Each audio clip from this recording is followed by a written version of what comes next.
오늘 특세 주제 한번 외쳐볼까요? 자, 시작. 성령이 이끄시는 인생. 할렐루야. 아멘. 성령이 이끄시는 인생. 그 앞에다가 성령이 이끄시는 내 인생 하면 더 좋겠죠. 그렇죠? 한번 다시 시작. 성령이 이끄시는, 그렇죠, 내 인생. 자, 옆에 계신 분들을 이렇게 우리가 축복하면서 성령이 이끄시는 당신의 인생, 내 인생. 시작. 성령이 이끄시는 당신의 인생. 할렐루야.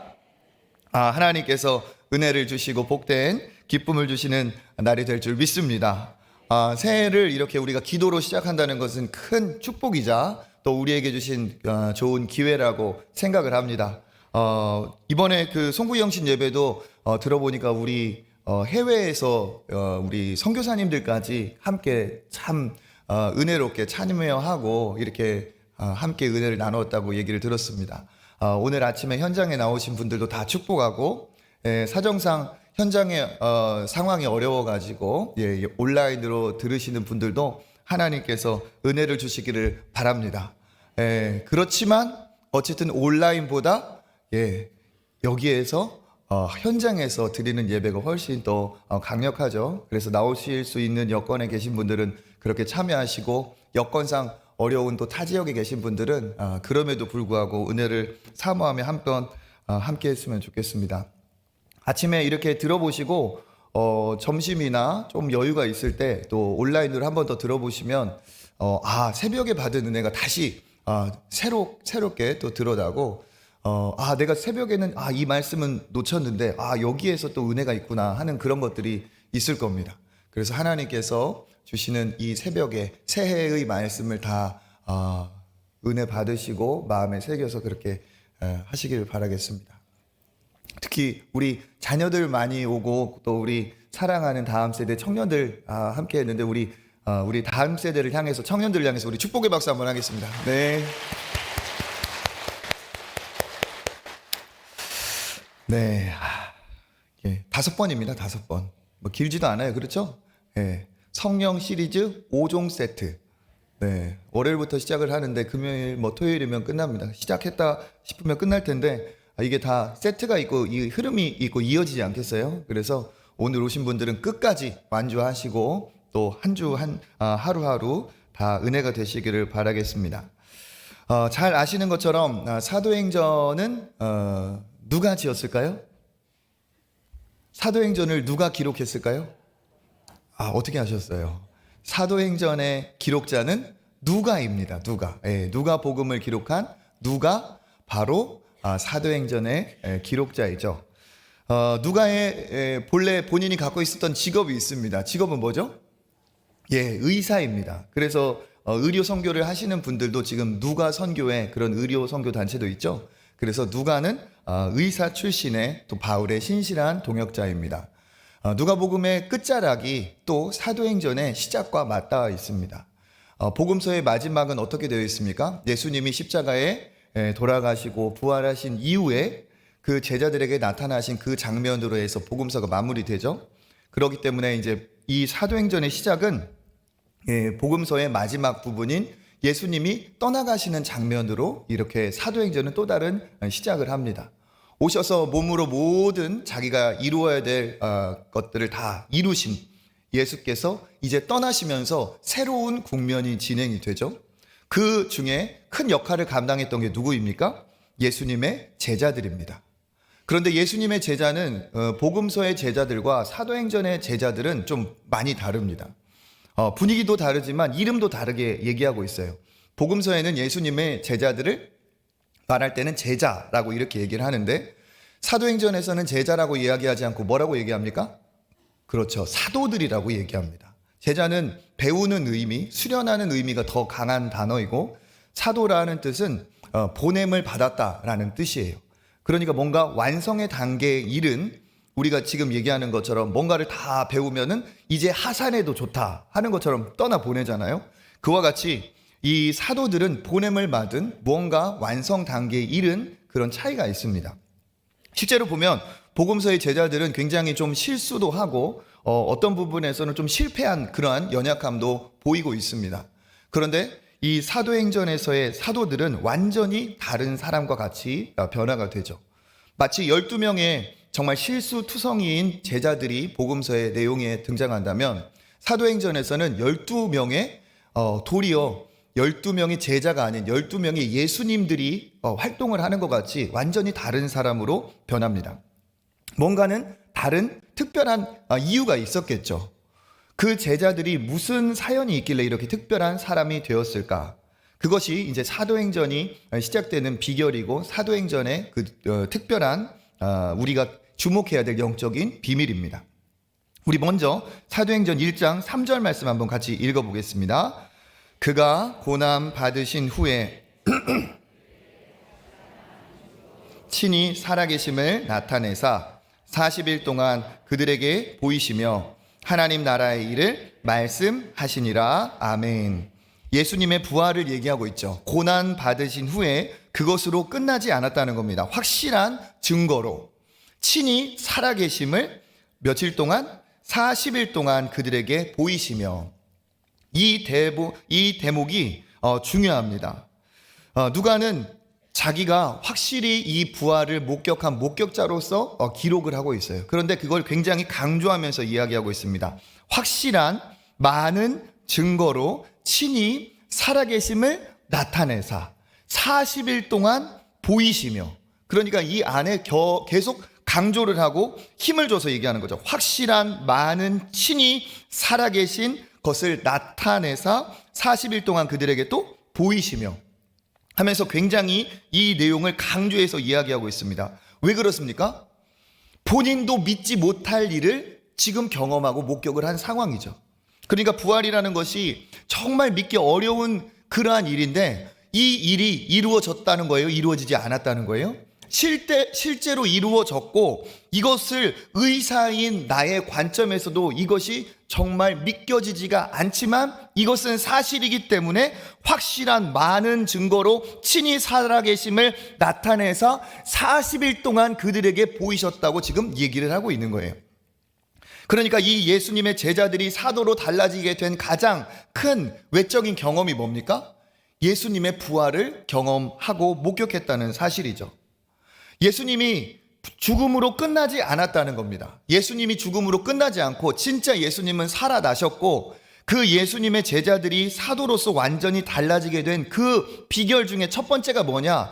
예수님의 부활은 확실하셨다는 거예요. 진짜였다는 거죠. 여러분은 어떻게 생각하세요? 예수님의 부활을 믿으십니까? 우리 학생들 예수님이 다시 살아나셨다는 것을 믿어요? 믿어요? 믿기 어렵죠.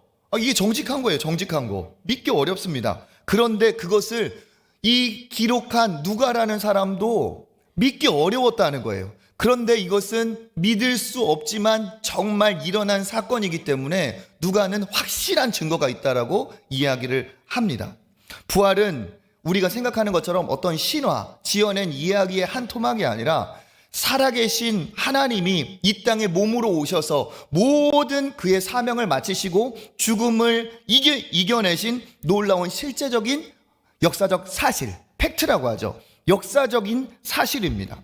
부활은 확실한 놀라운 증거가 수두룩한 진짜 사실이에요. 그렇기 때문에 우리가 논리적으로 봐도 이해가 되는 거죠. 그 예수님이 십자가에 달리실 때는 그렇게 도망하였던 그 겁쟁이 제자들이 이렇게 완전히 달라진 사도로서 예수님이 죽음을 이기고 부활하셨다는 것에 자기 목숨을 건 사람이 된다는 것은 이건 그냥 되는 것이 아니라는 거예요. 누구도 거짓에, 누구도 어떤 사실에, 누구도 들은 이야기에 목숨을 걸 사람은 없습니다. 그런데도 불구하고 이들이 예수님의 부활에 목숨을 걸었다는 건 뭡니까? 이건 자기들이 눈으로 확인하고 절대로 인정할 수밖에 없는 그런 사실이었다는 거죠. 여러분, 신앙은 부활에서 시작을 합니다. 진짜 예수님을 믿는 사람은 이 부활을 믿는 믿음이 있습니다.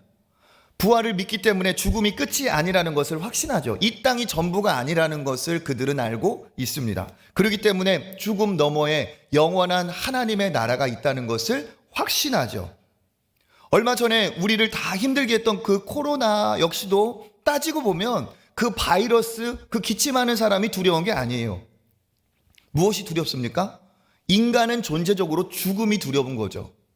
죽음이라는 것이 그 뒤에 버티고 있기 때문에 코로나든 뭐든 다 사람들은 죽음 앞에서 벌벌벌 떨 수밖에 없습니다. 그런데 신앙인은 무엇이냐? 죽음이 끝이 아니라는 것을 확신하는 사람이에요. 믿는 사람이에요. 왜? 그 예수님의 제자들이 그렇게 달라진 이 사건뿐 아니라 성경에 기록된 예수님의 부활이 사실이라는 것을 본인도 믿기 때문에 그렇죠. 죽음이 끝이 아니고 죽음 너머에 영원한 하나님의 나라가 있고 나는 죽음에 그 이길 수 있는 비결이 나에게는 있다. 죽음도 감당하지 못할 놀라운 해답을 나는 쥐고 있다. 그 해답을 하나님이 나에게 주셨다는 거죠.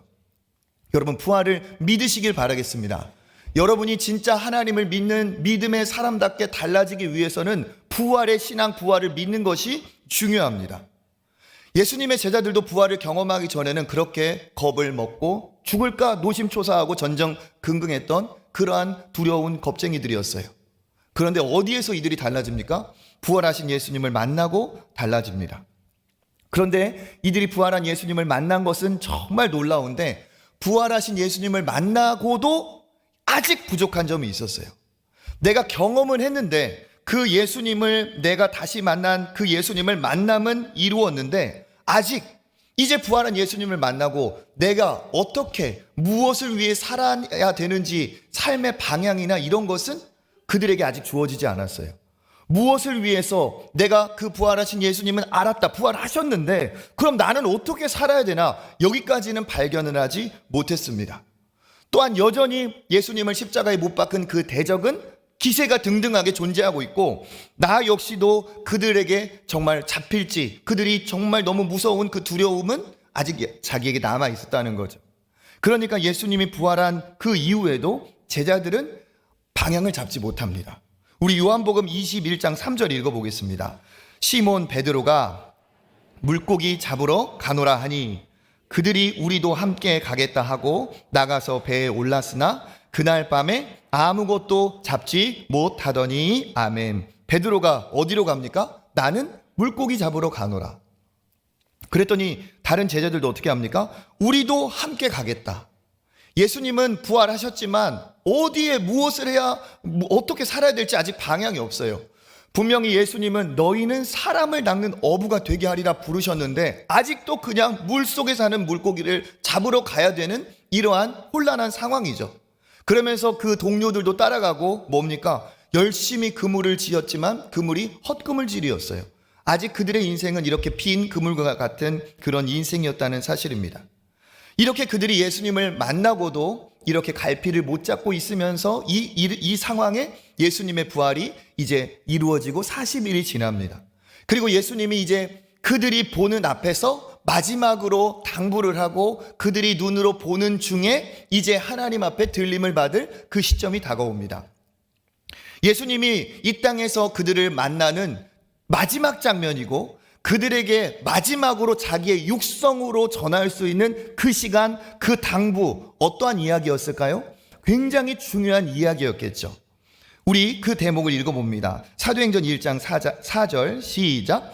사도와 함께 모이사 그들에게 분부하여 이르시되 예루살렘을 떠나지 말고 내게서 들은 바 아버지께서 약속하신 것을 기다리라. 아멘. 사도와 함께 모이사 그들에게 분부하셨다. 이 분부하신, 이 당부하신 내용은 굉장히 중요한 내용이라는 거예요.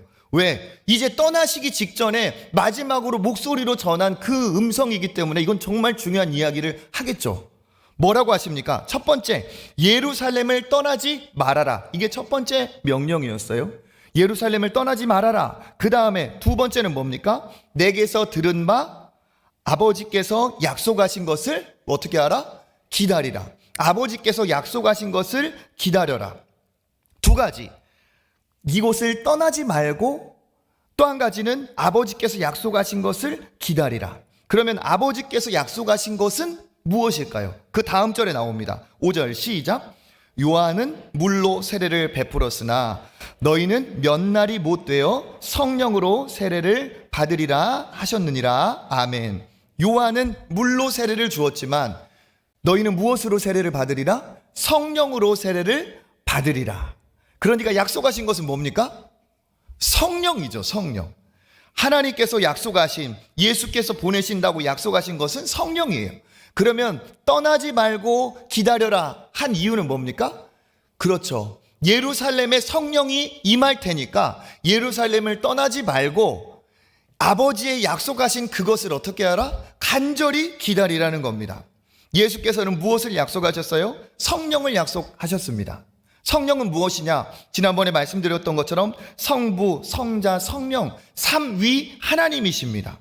성령은 하나님의 영이고 아버지의 영이고 예수님의 영이고 우리를 하나님의 자녀답게 자녀로 변화시켜 주시는 양자를 삼으시는 양자의 영입니다. 오신 성령은 우리와 함께 영원히 함께 하시고 떠나지 않겠다고 약속하신 하나님의 영, 하나님이시죠. 그러니까 예수께서 약속을 하셨다는 건 바로 성령을 보내신다는 약속이고 너희는 그 약속대로 어떻게 해라? 성령을 기다리라 하신 거예요.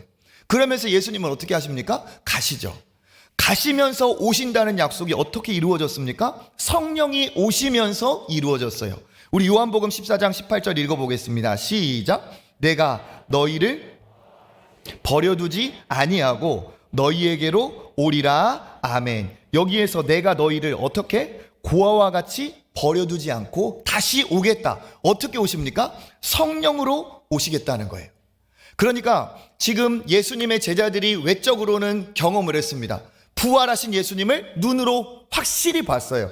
만나서 같이 식사도 했어요. 그런데 이것으로는 부족했죠. 무엇이 부족합니까? 외적으로는 경험을 했지만 그 내면에는 아직도 어떻게 살아야 될지 방향이 없고 그 주변에 있는 대적들에 대한 두려움이 그 안에 있습니다. 즉 경험한 것으로는 부족하고 그 안에서 흘러나오는, 안에서 작용하는 내면의 힘, 내면의 증거가 필요한 상황이죠. 그때 예수님이 뭐라고 말씀하십니까? 너희 안에 성령이 와야 된다는 거예요. 너희 안에 성령이 오면 그 성령이 너의 안으로부터 생수의 강이 흘러 넘치리라 한 것처럼 내 안에서 역사하는 그 놀라운 능력이 분명히 뿜어져 나오리라는 하나님의 약속이죠. 그러니까 부활의 경험은 외적인 준비라고 한다면 하나님께서는 그 내면부터 오는 새로운 준비로 무엇을? 성령을 받으라 하셨습니다. 그 예수님의 제자들을 비유하자면 그렇습니다. 구슬이 서말이라도 어떻게? 그렇죠. 꿰어져야 되는데 그 많은 것들을 배우고 부활의 예수님까지 만났지만 이게 하나로 연결되지 못하는 거예요. 뭐가 없기 때문에? 성령이 오시지 않았기 때문에. 다른 말로 하면 이제 장작 더미들은 많이 쌓아둔 겁니다. 장작 더미는 많이 쌓아두었어요. 그러면 여러분 장작을 왜 쌓아둡니까? 그렇죠.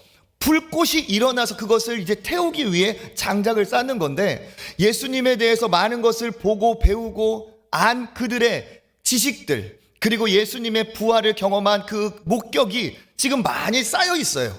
그런데 중요한 건 무엇이냐? 성령의 불이 임하지 않았기 때문에 그 장작 더미가 불꽃으로 타올라야 이때부터 영향력이 펼쳐나오는데 아직 그러지 못한 냉랭한 상황이었다는 거죠. 무엇이 필요합니까? 성령의 불, 성령의 불이 필요합니다. 성령이 오셔야 그들이 진정한 예수님의 부활의 증인이 되는 거예요. 여러분, 잘 듣고 계셔서 진짜 감사합니다. 이 시간에 내가 눈을 뜨고 있다는 게 기적 아니겠습니까? 그죠? 아, 대단하세요. 여기까지 진짜 아주 서론인데 아주 잘 오셨어요. 당부를 드리자면 새벽에 승리하려면 그 전날에 이겨야 됩니다. 뭐예요? 전날 1시간만 빨리 주무시면 새벽에 말똥, 소똥 다 죄송합니다. 말똥 눈을 뜨고 볼 수 있어요. 제가 뭐 서조에 말씀드렸지만 하나님이 이 새해에 나에게 주시는 강력한 은혜가 있을 거라는 기대와 소망을 가지고 참여하시는 분들에게는 놀라운 은혜가 있으리라고 믿습니다. 성령을 받아야 돼요. 그런데 이들이 장작 더미는 쌓여 있지만 아직 불꽃이 일어나지 못했죠. 이게 어떤 부류의 신앙인들도 요즘 이런 신앙인들 많습니다. 어릴 때부터 배워서 안 그러한 신앙의 지식들, 성경의 이야기들이 마치 장작 더미를 쌓아두듯이 어릴 때부터 막 쌓여 있어요. 그런데 문제는 뭐냐? 진짜 내가 하나님의 어떠한 능력을 체험해보지 못했기 때문에 장작 더미는 많이 쌓여 있고 구슬이 꿰어 있어야 보배인데 구슬 더미는 많아요. 구슬이 막 한 부대, 한 가득 있어요. 그런데 뭐냐? 꿰어지지 못한 상황이죠. 은혜 받지 못하고 성령 받지 못한 모태 신앙인들, 어릴 때부터 오랜 신앙생활을 했지만 나에게 뭔가 특별한 것이 느껴지지 못한다는 신앙인들의 특징이 이와 같습니다. 몰라서 못 믿는 게 아니에요. 그것을 믿어지게 하고 역사가 일어나게 하는 성령을 체험하지 못했기 때문입니다. 예수님의 제자들이 이와 같은 상황이었다는 거죠. 그래서 예수님의 제자들 뿐 아니라 저와 여러분도 무엇을 받아야 됩니까? 성령을 받아야 돼요. 분명히 물 세례가 전부가 아니라고 이야기하고 있습니다. 무엇을 받아야? 하늘로부터 부어지는 성령의 세례를 받으라고 얘기하고 있어요. 성령의 세례를 받아야 예수께서 우리를 통해 놀라운 일을 내 안에서부터 이루어가기 시작합니다. 그래서 여러분, 이번 이 새해에 여러분 성령을 사모하고 성령을 받기를 기도하시는 여러분 되시기를 축복합니다. 그 성령이 오시면 내가 달라지는 거예요. 분명히 예수님이 예고하셨습니다. 요한복음 15장 26절 읽어보겠습니다. 내가 아버지께로부터 너희에게 보낼 보혜사 곧 아버지께로부터 나오는 진리의 성령이 오실 때 그가 나를 증언하실 것이요. 아멘. 진리의 성령이 오시면 그가 누구를? 예수님을 증언하게 하신다. 즉 성령을 받아야 내가 예수님의 증인이 될 거라는 예수님의 예고예요.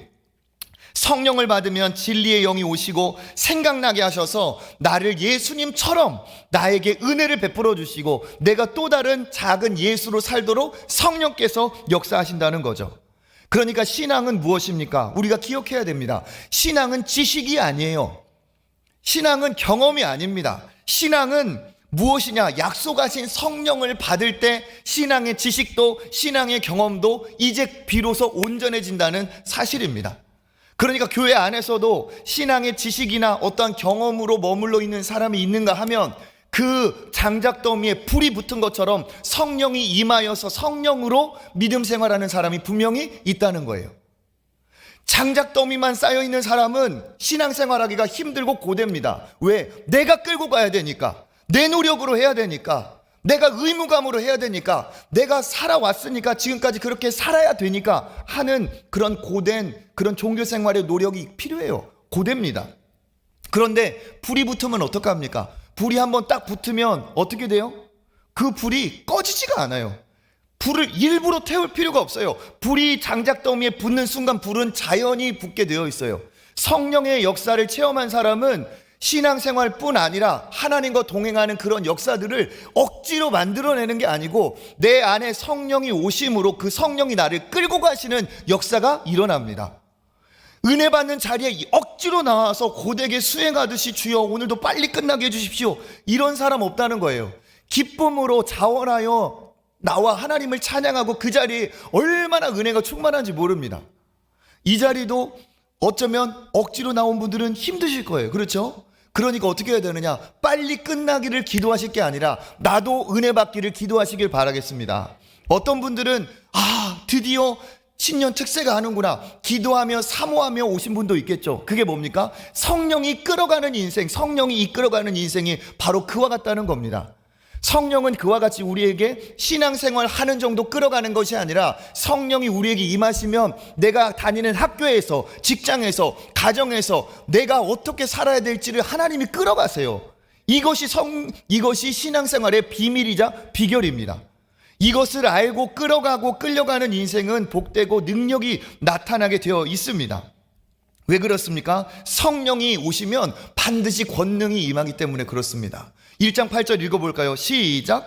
오직 성령이 너희에게 임하시면 너희가 권능을 받고 예루살렘과 온 유대와 사마리아와 땅끝까지 이르러 내 증인이 되리라 하시니라. 아멘. 예수님이 성령을 받으라고 하신 본질적인 이유가 여기 나옵니다. 오직 성령이 너희에게 임하시면 너희가 무엇을 받고? 권능을 받고 땅끝까지 이르러 무엇이 되리라? 증인이 되리라. 그러니까 부활을 경험했지만 그것으로는 증인이 못 된다는 거예요. 진짜 부활을 경험했지만 증인은 무엇으로 되느냐? 오직 성령이 너희에게 임하시면 성령으로 인해서 권능을 받고 증인이 된다는 겁니다. 그러니까 예수님은 뭐라고 말씀하십니까? 너희가 부활한 나를 이제 만났으니까 그것으로 됐다 얘기하지 않아요.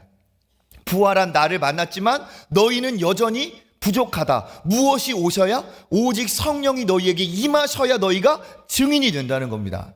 그래서 예수님은 뭐라고 말씀하세요? 예루살렘을 떠나지 말고 아버지께서 약속하신 성령을 기다리라 얘기하십니다. 이 성령이 오시면 뭐가 임한다고요? 권능이 임합니다. 권능. 영어로 말하면 영어 성경에 뭐라고 되어 있어요? 파워. 헬라어 원어로는 디나미스라고 합니다. 디나미스. 이 디나미스라는 말에서 어떤 말이 나왔냐? 다이나믹이라는 말이 이 디나미스라는 말에 나왔어요. 그리고 다이나믹, 역동적인 것이 다이나믹. 그 다음에 이 디나미스에서 나온 또 단어가, 유명한 단어가 또 뭐냐? 다이나마이트. 뭡니까? 엄청난 폭발을 일으키는 그 폭발물인 다이나마이트도 이 디나미스라는, 이 권능이라는 단어에서 나왔어요. 그러니까 오직 성령이 너희에게 임하시면 너희가 권능을 받고 할 때 이 권능이라는 건 뭐냐? 다이나믹한, 폭발하는 다이나마이트와 같은 그러한 성령의 폭발적인 능력을 너희가 어떻게 된다? 받게 된다는 거예요. 어느 때? 오직 너희에게 성령이 임하시면. 그러니까 증인이 되려면 성령은 필수인 것이고 성령은 실체라는 거예요. 실체. 어떠한 사상, 어떠한 이론, 어떠한 정신, 어떠한 그러한 지식의 한 일부가 아니라는 겁니다. 성령은 신앙인에게 있어서 반드시 임해야 될 역사하시는 하나님의 영, 실체. 성령은 실체라는 거예요. 그 성령은 실체이기 때문에 성령을 만난 사람은 분명히 그 성령의 권능, 파워, 성령의 그 다이나마이트 같은 파워를 경험할 수밖에 없다는 겁니다.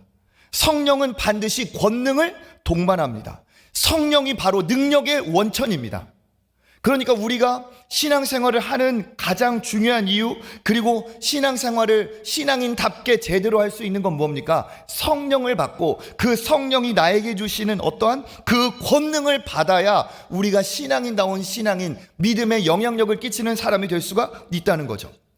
성령이 없으면 권능도 없습니다. 그러니까 신앙인이라면 성령을 받으면서 내가 죄로 인해 하나님과 떨어진 그 격차가 예수 안에서 성령을 받음으로 이루어지고 회복이 되죠. 성령을 받았다는 건 뭡니까? 구원받았다는 뜻이고, 성령을 받았다는 건 내가 죄의 용서를 받았다는 뜻이고, 성령을 받았다는 건 하나님의 영이 내게 임함으로써 내가 하나님과 관계가 맺어졌다, 내가 하나님의 자녀가 되었다는 뜻이고, 내가 성령을 받았다는 건 나와 함께 하시는 성령이 나를 떠나지 않고 나를 인도하시고 나를 하나님의 나라 천국까지 인도하실 거라는 보증이에요.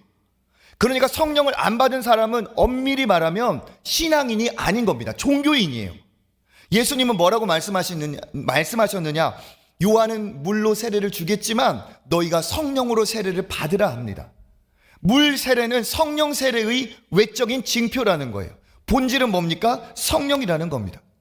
내가 교회를 다니고 내가 예수님을 믿는다고 하는데 내가 성령을 체험했는가? 내 안에 성령이 계시는가? 이건 심각한 자기 질문이어야 된다는 사실이죠. 성령이 오면 뭡니까? 내 안에 나를 이길 수 있는 권능, 힘, 세상이 하지 못할 세상 사람들과는 다른 권능이 그 안에 있다는 사실입니다. 돈도, 세상도, 권세도, 능력도, 죽음도 감당하지 못할 그 능력이 그 안에 있는 거예요.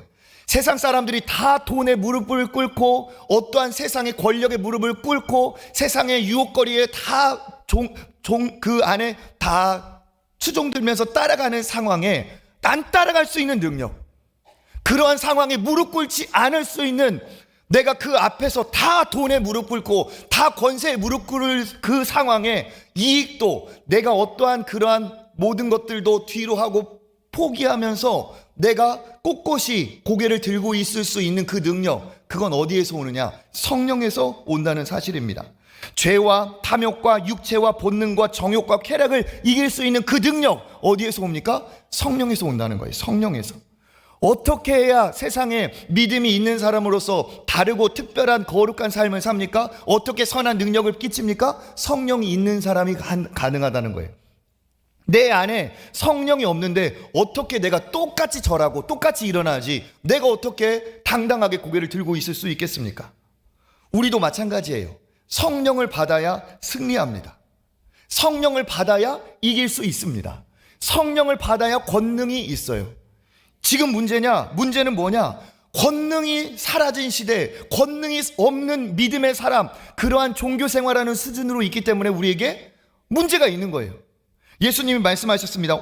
마태복음 5장 13절 읽어보겠습니다. 너희는 세상의 소금이니 소금이 만일 그 맛을 잃으면 무엇으로 짜게 하리요? 후에는 아무 쓸데없어 다만 밖에 버려져 사람에게 밟힐 뿐이니라. 아멘. 왜 밖에 버려서 사람이 다 밟고 다닙니까? 그렇죠. 맛을 잃었기 때문에. 쉽게 말하면 소금이면 소금의 짠 정체성 맛이 있어야 되는데 소금이 짜지 않다는 거예요. 이걸 다른 말로 하면 신앙인이 불신자와 다를 바가 없다는 거예요. 다를 바가 없는데 무슨 그 사람을 믿음의 사람이라고 인정을 하겠습니까? 세상과 맛을 잃어버려서 비슷하게 사는 거예요. 똑같이 돈 따라가고 똑같이 성공 출세 따라가고 똑같이 좋은 대학 따라가고 똑같이 자기 명예를 따라가는데 믿는 사람이나 안 믿는 사람이나 같이 그렇게 가는 거예요. 맛이 안 나는 거죠. 그러니까 어떻게 됩니까? 야, 예수 믿는다고 네 별반 차이도 없구만. 우리 술 마실 때 너도 똑같이 마시고 돈 따라갈 때 너도 돈에 무릎을 꿇고 네 똑같잖아. 그러면서 너 죄 용서함 받고 너만 천국 간다고? 웃기지 마. 이런 얘기를 하는 거예요. 왜? 다를 바가 없거든요. 그러니까 어떻게 됩니까? 그러니까 욕을 먹고 밟히는 겁니다. 다를 바가 없어요. 또 한 가지 뭡니까? 동시에 권능이 없습니다. 돈에 무릎 꿇지 않아도 되는 권능. 세상 사람들과 다르게 살아도 든든하게 무엇인가를 기대고 있는 무엇인가 그 안에서 뿜어져 나오는 그 힘, 권능. 똑같이 벌벌 떠나면서 굶어 죽으면 어떡하지? 나중에 막 우리 이렇게 막 힘들어지면 어떡하지? 똑같이 그렇게 사는데 권능이 없어요. 하나님을 든든하게 믿고 붙들고 있는 내면에서 나오는 그 당당함, 그런 게 없어요. 그러니까 어떻게 됩니까? 너나 나나 똑같은 것이고 네가 믿는 하나님 나 믿을 필요 없다. 너에게 다른 점이 없는데, 너에게 우리도 똑같은데 다 잃어도 그럼에도 불구하고 뭔가를 붙들고 있는, 심지어 목숨까지 걸고서라도 뭔가 붙들고 있는 것, 말씀대로 다 잃어도 손해봐도 희생해도 말씀대로 살고자 하는 어떠한 그 특별한 힘이 너한테 없잖아. 이게 뭡니까? 권능이에요. 이 권능이 있으면 어떻게 됩니까? 세상에서 다르게 보이고 다르게 사는 거죠. 중요한 건 뭡니까? 믿음의 사람들에게 권능이 필요하다는 사실이고, 권능이 없으면 밟힌다는 거예요. 왜 권능이 필요하냐? 여러분 세상을 보세요. TV, 인터넷, 스마트폰 여러분 보세요. 죄다 뭐라고 하느냐? 하나님 없다고 얘기해요. 다 우리는 원숭이다. 우리 원숭이다. 원숭이의 후손이다. 신, 종교, 그건 인간이 만들어낸 거다. 하나님이 인간을 만든 게 아니라 연약한 인간이 뭔가 기댈 것이 필요해서 신이 인간을 만든 게 아니라 인간이 신을 만들었다. 그리고 연약한 사람들이 기대는 거다. 그러면서 뭐라고 합니까? 그런 거는 진짜 약한 사람, 그런 거는 진짜 연약한 사람들이나 믿는 거지. 우리 같은 사람, 힘 있는 사람, 생각이 똑바로 바뀐 사람 의지하지 않아. 우리를 의지한다. 나를 믿는다. 이게 바로 세상의 방식입니다. 무신론, 진화론, 세상의 쾌락, 정말 화려한 소비주의, 우리가 다 엄청나게 그것에 공격을 받고 있어요. 어마어마한 공격을 매일 받고 있어요. 가는 곳곳마다 그것으로 우리가 유혹당하고 있어요. 그런데 권능 없이 우리가 영원한 것을, 보이지 않는 것을 보면서 살아간다? 불가능합니다. 세상은 우리의 눈과 마음을 홀리고 있습니다. 영적으로 어둡게 만들어서 보이는 것이 전부이고 보이지 않는 영원한 것에는 관심을 없게 만듭니다. 영원한 것은 없다, 무감각하게 만들고 세속적인 것으로, 보이는 것으로 우리를 채워가야 된다고 얘기하고 있어요. 우리 자녀들이 다니는 학교, 무신론 배경에 그러한 교과서, 진화론의 교과서, 그것을 가르치는 선생님, 그것을 시험하는 테스트, 그리고 하나님 없다고 그렇게 말하는 그런 친구들에 다 둘러싸여서 학교를 다니고 있습니다. 신은 없고 다 우연이다. 지금까지 이렇게 된 건 적자생존, 약육, 강식 이것으로 된 거다. 다 실리에 따라서 실용적으로 진화를 해왔다. 그러니까 뭐다? 경쟁사회. 너도 뒤처지면 죽는 거야. 너를 누가 도와줘? 그럴 존재는 없어. 너도 네 자신을 믿을 수밖에 없고 그거 아니면 너는 살 가치조차 없어. 이런 식으로 세상의 교육이 매번 우리 아이들을 시험 볼 때마다 무언의 압박을 해오고 있습니다. 시험 점수가 좀 떨어지면 살 가치조차 없는 것처럼 그렇게 자기도 생각을 해요. 왜? 세상이 다 그렇게 얘기하니까. 이 모든 것에서 이 모든 것 뒤에는 뭐가 있습니까? 영적인 대적인 사탄 마귀가 있습니다. 거짓의 아비, 공중권세 잡은 그 악한 영이 있어요. 다 뭡니까? 이 악한 영의 역사예요. 교묘하게 구원받지 못하도록, 구원받은 자들은 은혜 받지 못하도록 세상의 모든 방식을 다 총동원해서 여기에서 모든 것을 걸고 살게 만듭니다. 성적, 대학, 성공, 출세, 건강, 취미, 중독, 섹스 등등등 모든 것에 걸고 여기에서 승부를 보게끔. 그러다 어떻게 합니까? 결국에는 그렇게 이 세상에 사는 것은 준비를 하게 허락을 해요. 그러면서도 영원한 것에는 관심이 없게 만들고 하나님은 관심 없게, 하나님과 멀어지게, 다른 것을 준비하게, 허비하게 준비하는 거지만 실제는 허비하게 그렇게 만들다 어떻게 됩니까? 덜커덕 덫에 걸려요. 그게 뭡니까? 죽음이에요. 준비하지 못한 상태에서 덜커덕 걸려요. 죽음이에요. 준비 없이. 살 준비는 죽어라 하는데 죽을 준비 못하게. 이게 뭡니까? 이게 세상이고 이게 사단이 역사하는 세상이에요. 왜 예수님이 처음 공생을 시작할 때 사단의 권세를 제압하고 시작했습니까? 영적인 존재가 분명히 있기 때문에 그래요. 이런 세상에서 권능 없이 살 수 있을까요? 내 힘으로 이길 수 있을까요? 없습니다. 차라리 불신자들은 괜찮아요. 왜? 어차피 하나님 안 믿으니까 그들은 고민할 것 없이도 살아요. 그런데 애매하게 믿는 사람, 어설프게 믿는 사람, 더 고대예요. 더 고생이에요. 분명히 어머니한테는 배웠는데, 아버지한테는 배웠는데, 어릴 때 다닌 교회에선 배웠는데 권능이 없으니까요. 어떻게 됩니까? 휘둘리는 거죠. 시달립니다. 그러다 어떻게 됩니까?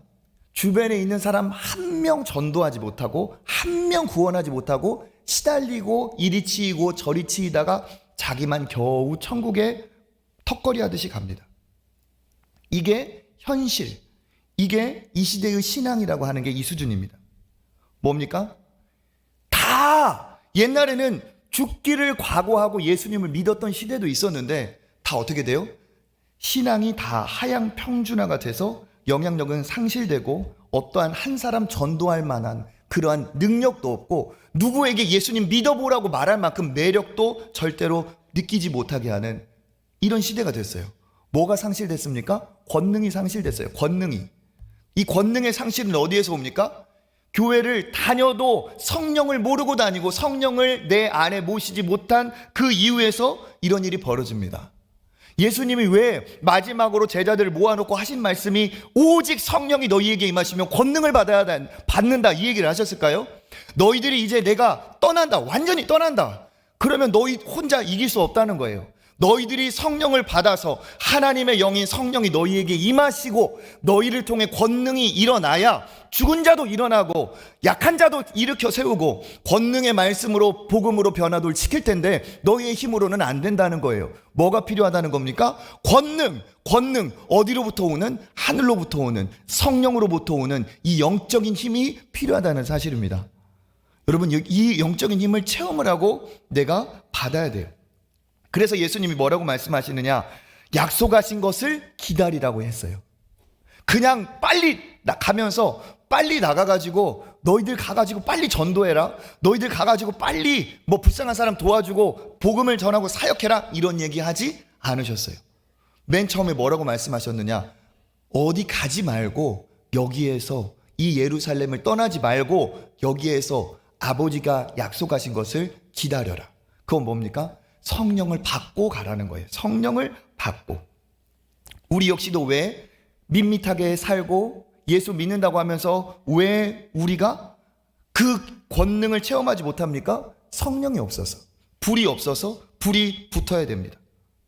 지금까지 장작을 쌓고 지식을 쌓는 것처럼 그렇게 신앙생활을 했다면 이제는 어떻게 해야 되느냐? 그것으로 끝나면 안 된다는 거예요. 문제는 불이 없는 신앙인이 문제고 불이 없는 교회가 문제입니다. 신앙인에게는 불이 있어야 되고 교회에는 이 성령의 불이 타올라야 돼요. 타올라야. 그래서 어떻게 됩니까? 그 불을 받고 마른 장작과 같은 사람이라도 불타는 사람 곁에 있어서 어떻게 됩니까? 그 불이 옮겨 붙고 마른 장작과 같은 그런 사람이라 할지라도 은혜의 자리에 나와서 어떻게 그 성령의 불을 받고 이러한 성령의 불이 있는 신앙인, 성령의 불이 있는 교회가 이 땅에 필요하고 원래 교회는 그러한 교회였어요. 미지근한 신앙이 정상이 아니라는 거예요. 불이 정상이고 불이 있는 게 진짜 신앙인이라는 거죠. 지금은 어떻습니까? 세상에 다 젖어 있어요. 세상에 젖어 있어요. 장작이 젖어 있으면 안 탑니다. 그런데 어떻게 되어 있어요? 세상에 젖어 있어요. 그리고 어떤 사람들은 한때는 불탔습니다. 그런데 또 다른 영적인 공급이 없으니까 한때는 불탔는데 지금은 잿더미가 되어 있어요. 한때는 뜨거웠는데 지금은 식어졌어요. 그러면서 뭐라고 하느냐? 그때는 그랬지. 처음엔 그럴 수 있지. 오히려 뜨겁게 신앙생활 하는 사람 보면 몇 년 못 가겠지. 처음이니까 저러지. 나도 저럴 때가 있었지. 이게 정상인가요? 10년 믿고 20년 믿으면 더 시들해지고 더 냉랭해지는 게 이게 정상인가요? 하나님께 물어보세요. 하나님께. 하나님, 저 30년 믿었으니까 30년어치 식어진 거 맞죠? 하나님, 저 천국 갈 때가 가까웠으니까 이렇게 그냥 잿더미만 남아가지고 이렇게 꺼멓게 이렇게 희게 이렇게 하는 거 맞죠? 하나님도 그렇게 말씀하실까요? 그때의 그 신앙, 그 뜨거움 다 잃어버리고 잿더미 된 걸 당연하다고 얘기하실까요? 저는 그렇게 생각하지 않습니다. 오히려 10년이면 더 10년만큼, 20년이면 20년만큼 내가 정말 그 바울의 모습처럼 내가 표대를 향하여 뒤에 있는 것은 잊어버리고 오직 부름의 부르심의 상을 위해서 내가 영원한 의의 면류관을 위해서 내가 달려가겠다라고 했던 그 마지막까지 전력 질주한 바울의 모습과 같은 게 이게 하나님이 기뻐하시는 거고 이게 권능받은 믿음의 사람의 모습입니다. 여러분, 돈도 있으면 권세가 있어요. 돈 있으면 권세 있습니다. 지식이 있으면 지식의 권세가 있습니다. 자리가 높아지고 명예가 있으면 명예도 권세가 있습니다. 그런데 성령이 왔는데 왜 권세가 없습니까? 성령의 권세가 없는 것이 아니라 성령이 없는 거예요. 성령이 우리에게 임하시면 어떻게 됩니까? 놀라운 권세가 일어나고 예루살렘과 온 유대와 사마리아와 땅끝까지 이르러 어디를 가든지 예수 그리스도의 제자로 살 수가 있습니다. 그래서 어떻게 됩니까? 성령의 권세를 받은 사람은 다르다는 거예요. 요한복음 14장 26절 읽어보겠습니다. 보혜사 곧 아버지께서 내 이름으로 보내실 성령, 그가 너희에게 모든 것을 가르치시고 내가 너희에게 말한 모든 것을 생각나게 하시리라. 아멘. 성령이 오시면 성령이 가르쳐 주십니다. 이런 걸 경험해 보셨죠? 특히 복음을 전할 때는 이러한 역사가 지금도 많이 일어나요. 전도해 보신 분들은 아실 겁니다. 어디에서 이런 담대함이 나오지? 그렇게 복음을 전해본 분들은 느낄 겁니다. 왜? 예수의 증인되게 하는 성령이기 때문에. 복음을 전해본 사람은 내가 진짜 깨닫지도 못한 얘기를 내가 전하면서 나도 전율을 받을 때가 있어요. 이게 뭡니까? 성령이 임하시면 우리 안에서 그가 모든 것을 가르치시고 모든 것을 생각나게 하시는 이 놀라운 경험을 하게 됩니다. 그러니까 성령을 받은 사람, 성령을 받은 학생, 성령을 받은 직장인은 뭐가 달라도 다를 수밖에 없어요. 왜 그러느냐? 성령은 지식의 영, 지혜의 영입니다. 성령이 오시면 가르치고 생각나게 하세요. 그 지혜를 가지고 공부하는 사람, 그 지혜를 가지고 목적을 가지고 살아가는 사람 같을 수가 없습니다. 권능이 나타나요. 성령을 받은 사람은 달라요. 그래서 여러분, 부모님들은 기도해야 되고 이 자리에 있는 젊은이들, 우리 어린이들, 청소년들은 기도해야 됩니다. 이 새벽에 깨워서 데리고 나와야 돼요. 왜? 성령이 뭔가를 알아야 되기 때문에. 성령을 받은 학생은 다르다니까요. 성령을 받으면 하나님이 지혜의 영으로 충만하게 하셔서 다니엘과 같고 요셉과 같은 일이 내 자식을 통해 일어나요. 유전적으로 DNA로 올 수 없는 그러한 지적인 능력이 내 자식에게 일어납니다. 어떻게? 성령이 임하시면. 제가 성령이 임해서 똑똑해지고 하나님의 일을 한 사람 많이 봤어요. 여러분, 저 똑똑해 보이죠? 대놓고 물어봐서 죄송합니다. 하나님의 권능이라고 말씀드릴 수 있습니다. 이 담대함과 이 은혜는 성령의 역사예요. 성령의 역사. 이 많은 분들 앞에서 떨지 않고 이렇게 얘기를 한다? 여기 몇 분이나 오셔서 여기에서 그렇게 하실 수 있을까요? 성령의 권능입니다. 이게 이론이 아니라니까요. 성령을 받으면 권능이 임하는 것은 이거는 성령의 동반된 역사라는 겁니다. 뭐가 불을 받으면 이렇게 된다는 거예요. 성령은 불입니다. 우리 출애굽기 3장 2절 읽어보겠습니다. 여호와의 사자가 떨기나무 가운데로부터 나오는 불꽃 안에서 그에게 나타나시니라. 그가 보니 떨기나무에 불이 붙었으나 그 떨기나무가 사라지지 아니하는지라. 아멘. 성경 곳곳에서 하나님은 불이라고 얘기하고 있어요. 여러분, 불을 받으시길 바라겠습니다. 냉랭하고 밋밋하게 사시는 분 없기를 바랍니다. 여러분들의 자녀가 하나님의 불을 받고 성령을 받고 성령이 주시는 지혜와 권능으로 공부하여서 세상에서는 정말 감당하지 못할 놀라운 능력의 사람들 되시길 축복합니다. 돈이 전부가 아니고 먹고 사는 게 전부가 아니고 하나님의 능력을 나타내는 귀한 하나님의 사람들 되시길 간절히 축복합니다. 그래서 어떻게 해야 되느냐? 핵심은 이거예요. 성령을 어떻게 하라? 예루살렘을 떠나지 말아라. 나의 예루살렘이 어디입니까? 예루살렘은 성령이 있는 곳, 성전이 있는 곳이에요. 나의 예루살렘 어떤 곳입니까? 나의 은혜의 자리입니다. 그 예루살렘이라면 지금은 교회와 같아요. 예배의 자리, 은혜의 자리. 우리 학생들에게는 수련회의 자리. 앞으로 금요철야가 밤집회 위주로 되면서 강력한 성령의 역사가 일어날 거라고 저는 예상을 하고 기도하고 있습니다. 가족들이 함께하는 금요철야의 자리. 이런 자리가 뭐냐? 성령이 임하시는 자리라는 거예요. 예루살렘을 떠나지 말고 성령이 임하시는 자리를 떠나지 말라는 겁니다. 그리고 뭐라고 해요? 약속하신 것을 기다리라. 성령의 오심은 약속이에요. 여러분, 오셔서 약속을 믿고 기다리면, 만나고자 사모하면 어떻게 됩니까? 반드시 그 약속은 이루어집니다. 내가 하나님을 만나고자 하는 것보다 하나님이 나를 만나고자 하는 것이 더 강력해요. 그러니까 내가 만나고자 하면 하나님은 나에게 역사하십니다.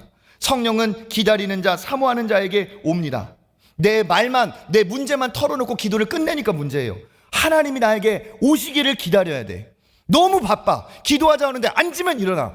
5분이면 끝나. 내가 할 말 다 했으니까. 그게 아니라는 거예요. 내가 기다리라는 겁니다. 하나님이 내게 말씀하실 때까지, 하나님이 내게 오실 때까지, 성령이 임하실 때까지, 성령의 권능을 체험할 때까지 기다리라는 거예요. 오늘 집에 못 가겠네. 그게 아닙니다. 이 자리에서도 기다리시지만 그 기다림과 사모함으로 여러분 나아가보세요. 언젠가는 몇 날이 못 돼요. 너희가 성령의 세례를 받으리라 얘기하신 것처럼 그렇게 기다리면 몇 날이 못 돼요. 여러분도 여러분의 자녀들도 성령을 받는 날이 분명히 올 거라고 믿습니다. 이 연초 특별 새벽 기도 기간에 성령을 사모하시고 성령을 만나시길 바라겠습니다. 오늘 지금 여기면 더 좋고 여기가 아니더라도 그 간절한 사모함으로 애써 찾고 구하고 두드리면 하나님께서 찾는 자에게, 구하는 자에게 놀라운 은혜로 내려주실 줄 믿습니다. 몇 날이 못 돼요? 성령을 받으리라. 어떻게 해야 됩니까? 약속하신 것을 기다리라는 거예요. 여러분, 그래서 기다려서 사모해서 성령을 꼭 받으시길 바랍니다. 그러한 은혜가 여러분에게 있기를 주님의 이름으로 축복합니다.